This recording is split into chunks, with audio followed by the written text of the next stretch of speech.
All right, it's March here, and I'm out doing a few soil tests on what will be food plots this fall. And quickly, was going to discuss the how of doing a soil test and then why it's so important. So, real quick on the instructions, very simple process. I get these directly from Frigid Forage, they're like 20 bucks.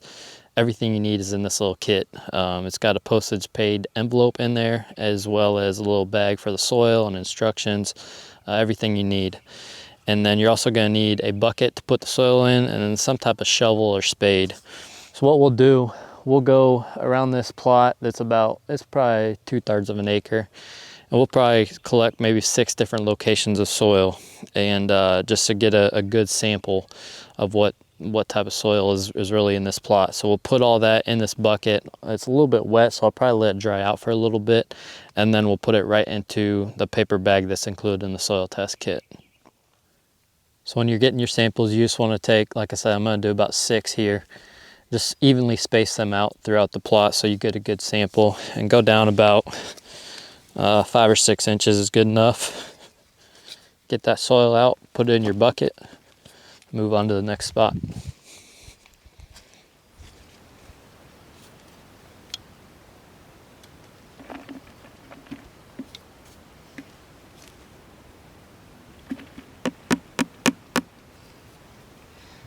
All right, we got our soil here. Like I said earlier, it's a little bit moist, so I'm gonna let it dry out, and once it's dried out, I'll mix it up really good and then put it in this little paper bag that's provided in the soil test kit. Fill it up about halfway and package it up and send it off, and we'll get our results back in a couple of weeks, and we'll know exactly what this little field needs as far as a lime recommendation and a fertilizer recommendation.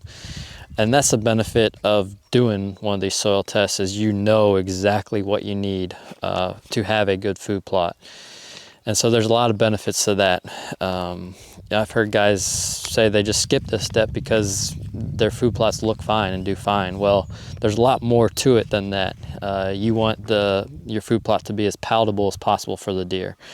You want the deer to get those nutrients from those plants. All that comes down to proper fertilization. I've heard guys say a number of times over the years that they planted something and the deer just didn't hit it. Well, of course, that could be due to a lot of factors, but one potential reason is just not fertilizing properly. Proper fertilization affects the palatability for the deer, and it affects their ability to uptake those nutrients and their overall health. So there's a lot of benefits to it, and it's such a simple process. This took me all of 5 minutes to do. Cost 20 bucks for the soil test kit, but at the end of the day, you're probably saving money because you're not going to be wasting it on fertilizer you don't need. It's not good enough to just go out there and say, I'm going to throw some bags of triple 13 on this and hope that's good enough. That's better than doing nothing, but what if your particular area you're planting doesn't need that phosphorus or that potassium? Then you've wasted money on fertilizer you don't need. So those are all the benefits of doing this simple soil test. So just take the time, spend the 20 bucks, get the results, and I can guarantee your food plots are going to be a lot better.